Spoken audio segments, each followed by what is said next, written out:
हूं मोबिना महक और आप देख रहे हैं भ्रष्टाचार के खिलाफ एक बुलंद आवाज टीवी 24 न्यूज पर। इस वक्त की खबर आ रही है नगीना देहात से। चोरी कर भाग रहे बदमाशों ने की फायरिंग, एक युवक घायल। नगीना देहात में चोरों का आतंक, महीने भर में छठी वारदात से ग्रामीणों में आक्रोश। पुलिस की कार्यशैली पर उठे सवाल, पहले भी कई घरों को निशाना बना चुके हैं चोर। नगीना देहात क्षेत्र में चोरी की वारदातों का सिलसिला थमने का नाम नहीं ले रहा है।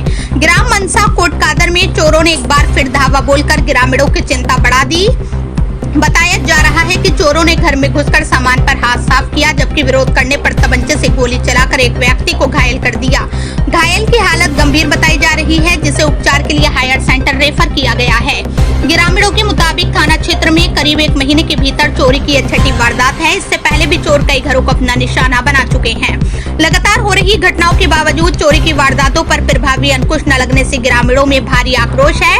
ग्रामीणों का आरोप है कि रात के समय चोर बेखौफ होकर वारदातों को अंजाम दे रहे हैं, जिससे लोगों में भय का माहौल बना हुआ है। लगातार हो रही चोरी अब गोलीकांड की घटना ने पुलिस की कार्यशैली पर भी सवाल खड़े कर दिए हैं। ग्रामीणों ने पुलिस अधिकारियों से क्षेत्र में रात्रि गश्त बढ़ाने, पूर्व में हुई चोरी की घटनाओं का जल्द खुलासा करने तथा ताजा वारदात में शामिल बदमाशों की गिरफ्तारी की मांग की है। ग्रामीणों का कहना है कि यदि पुलिस ने समय रहते सख्त कदम नहीं उठाए तो आने वाले दिनों में बड़ी घटना से इनकार नहीं किया जा सकता। अब देखना यह है कि पुलिस लगातार हो रही चोरी की घटनाओं पर कब तक अंकुश लगाती है और ताजा वारदात में शामिल बदमाशों तक कब तक पहुंचती है। नगीना देहात से मिथुन भारती की रिपोर्ट।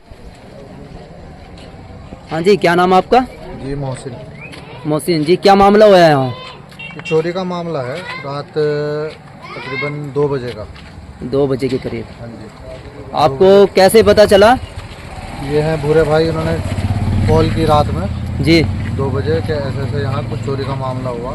तो मैंने और जो घर में भाई थे, चाचा थे, उन्हें उठाया और मैं साथ में यहाँ पे आए। जब आके देखा तो यहाँ अफरा तफरी मची हुई थी। यहाँ आके पता चला कि चोरों ने जो है फायरिंग की है और एक जो फ़हीम है जी, बुरे ठेकेदार जो हैं उनके लड़के हैं, उनके जो है गोली लगी।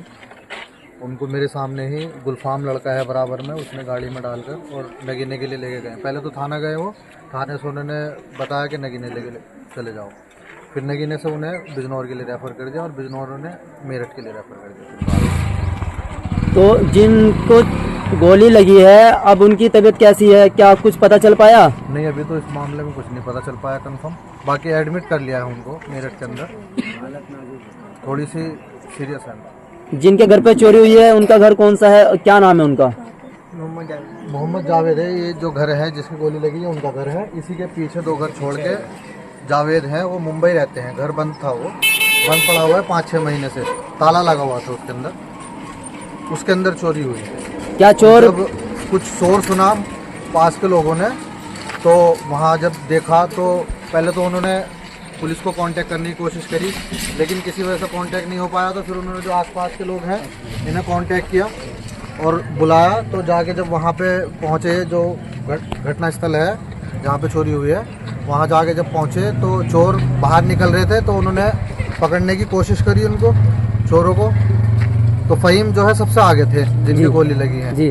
तो दबाव में आके जब उन्होंने फायरिंग की फ़हीम के ऊपर, फिर वहाँ से आगे जो घर है पड़ता है, ये है कदीर वड़ब्बा हमारे, उन्होंने और उनकी जो अम्मा है हमारी बड़ी अम्मी, उन्होंने रोकने की कोशिश करी। तो उनके ऊपर भी उन्होंने पिस्तौल तांग दी कि सीधे हो जाओ नहीं तो तुम्हारे भी गोली मार देंगे। और मतलब इस बीच में उन्होंने 1-2 उनके डंडे मारे भी सर पे, लेकिन वो निकल के हाथ से फरार हो गए।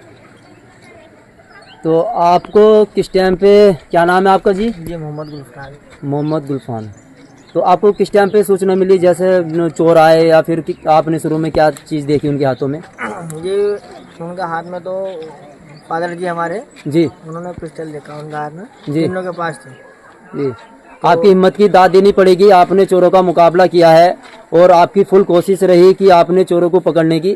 तो किधर की साइड भागे हो? वे जंगल की साइड के निकल गए थे। तो पुलिस को सूचना कब दी आपने? 2 बजे के करीब ही दिए, 2 बजे के करीब दिए। और इसी के 5-10 मिनट बाद पुलिस फुल एक्शन में आई।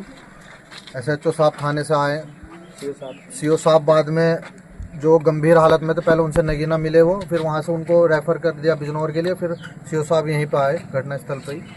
पूरी पूरी टीम थी और नगीना मेरे शायद ख्याल है कि नगीना जो SHO है नगीना थाने से वो भी मौजूद थे यहीं पर। और ये कदम था, सहयोग किया काफ़ी पुलिस ने और अभी तक जांच में लगी हुई है। ठीक है, धन्यवाद।